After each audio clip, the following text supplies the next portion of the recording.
Vijayawada పటమటలోని దత్తపీఠాన్ని CM Chandrababu దర్శించుకున్నారు. గణపతి సచ్చిదానంద స్వామి ఆయనకు స్వాగతం పలికి తీర్థ ప్రసాదాలను అందజేశారు. స్వామీజీని కలిసి ఆయన ఆశీర్వాదం తీసుకోవడం అదృష్టంగా భావిస్తున్నారని సీఎం తెలిపారు. సమాజ హితం కోసమే స్వామీజీ పనిచేస్తున్నారని చెప్పారు. గౌరవనీయులు పూజ్యులు శ్రీ గణపతి సచ్చిదానంద స్వామీజీ, గౌరవనీయులు పూజ్యులు శ్రీ దత్త విజయానంద తీర్థ స్వామీజీ, ఈ సమావేశానికి విచ్చేసిన భక్తులందరికీ పేరు పేరున మనస్ఫూర్తిగా నమస్కారాలు, అభినందనలు. ఈరోజు స్వామీజీని ఇక్కడ నేను దర్శనం చేసుకోవడం నా అదృష్టంగా నేను భావిస్తున్నా. ఆయన ఆశీస్సులు తీసుకున్నా. ఆయన ఎప్పుడు కూడా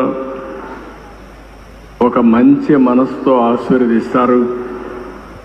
సమాజం కోసమే ఆయన పనిచేస్తున్నారు. ఈరోజు ఆయన చెప్పిన మాటలు కూడా మీరు వింటే, ఆయన నేను కష్టాల్లో ఉన్నప్పుడు ఆయన పూజ చేసి నాకు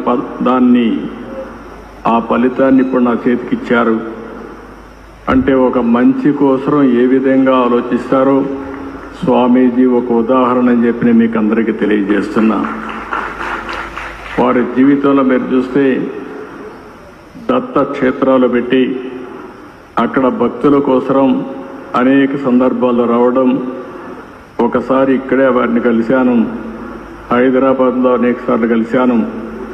వారిని ఎప్పుడు కలిసినా ఎంత సమయం ఉన్నా అక్కడే ఉండాలి అనే మనశ్శాంతి ఆయన దగ్గర దొరుకుతుంది. అది ఒక అదృష్టం అని చెప్పి కూడా నేను మీకు తెలియజేస్తున్నా. చాలా తక్కువ సమయంలో ఒక మెసేజ్ ఇచ్చారు. నా సంకల్పం స్వర్ణ ఆంధ్రప్రదేశ్ చేయాలని. ఒకప్పుడు విజన్ 2020 తయారు చేస్తే చాలామంది సమైక్య ఆంధ్రప్రదేశ్లో తప్పుపట్టారు. కానీ ఆ విజన్ ఈరోజు యథార్థ రూపాన్ని చూపించే పరిస్థితి వచ్చింది. ఈరోజు ఏదైతే విజన్ 2047 స్వర్ణాంధ్ర దిశగా ఆలోచిస్తున్నాం, నేను స్వామీజీకి ఒకటే హామీ ఇస్తున్నా. ఏదైతే సంపద రావాలి, అదేవిధంగా మీ అందరికీ ఆనందంగా ఉండాలి. సంపద ఇవ్వడంలో మేము ముందుకెళ్తాం, కానీ ఆనందంగా మీరు ఒక పద్ధతి ప్రకారం ఉండాలంటే అది స్వామీజీ వల్లనే సాధ్యం అని చెప్పి కూడా నేను మీ అందరికీ తెలియజేస్తున్నా. ఎప్పుడు కూడా యథార్థాన్ని చెప్పే పరిస్థితిలో ఉండాలి. స్పిరిచువాలిటీ కూడా మనకు ఉండాల్సిన అవసరం ఉంది. అదే సమయంలో భగవంతుడు ఆశీస్సులు కూడా మనకు ఉండాల్సిన అవసరం ఉంది. ఆ భగవంతుడికి దగ్గర చేర్చే వ్యక్తే మన పూజ్యశ్రీ స్వామీజీ అని చెప్పి కూడా నేను మీకు తెలియజేస్తున్నా. చాలామందిని చూశాం, కానీ నాదస్వరంతో మన అందరికీ సమస్యలుంటే పరిష్కారం చేసే శక్తి ఒక్క మన స్వామికే ఉండడం మనందరి అదృష్టం కూడా.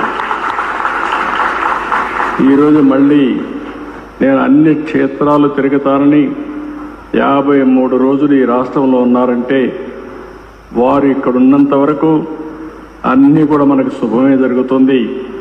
నేను వారికి ఒకటే హామీ ఇస్తున్నా. మీరు చేసే ప్రజలకు మంచి కోసం మీరు తాపత్రయం పడుతున్నారు. వారికి దేవుని కృప కలగాలని మీరు ఆలోచిస్తున్నారు. నేను కూడా ఆలోచించేది మీ యొక్క ఆశీస్సులతో ఈ ప్రజలకు ఆర్థిక స్వావలంబన జరగాలని, పేదరికం పూర్తిగా పోవాలని, ప్రజలందరూ ఆనందంగా ఉండాలని చెప్పి ఆశిస్తున్నా. దానికి పూర్తిగా స్వామీజీ యొక్క ఆశీస్సులు కోరుకుంటూ ఈరోజు మిమ్మల్ని చూస్తే ఒక ప్రశాంతంగా కూర్చున్నారు ఇక్కడ. అంటే మీరంతా ఒక పరిపక్వంగా కూడా ఉన్నారు. స్వామీజీ పైన నమ్మకం, ఆ నమ్మకంలో కొంత శాతం పాలకులైన నా మీద కూడా పెట్టండి. మీకు స్వర్ణాంధ్రప్రదేశ్ దిశగా ముందుకు తీసుకుపోయే బాధ్యత నేను తీసుకుంటానని మరొక్కసారి మీ అందరికీ హామీ ఇస్తూ ఈరోజు ఈ అవకాశాన్ని ఇచ్చిన మిమ్మల్ని అందరినీ పేరు పేరున మనస్ఫూర్తిగా అభినందిస్తూ స్వామీజీకి మరొక్కసారి ప్రత్యేకంగా పాదాభివందనం చేస్తూ సెలవు తీసుకుంటున్నాను. జై హింద్.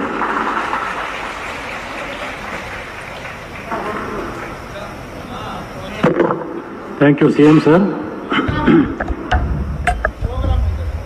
ఈ కార్యక్రమానికి విచ్చేసి వారి బిజీ షెడ్యూల్ ఉన్నా కూడా ఈ కార్యక్రమాన్ని సుసంపన్నం చేసినటువంటి గౌరవనీయ ముఖ్యమంత్రి వర్యులు శ్రీ నారా చంద్రబాబు నాయుడు గారికి దత్తపీఠం విజయవాడ శాఖ పక్షాన అనేక కృతజ్ఞతలు తెలియజేసుకుంటున్నాం.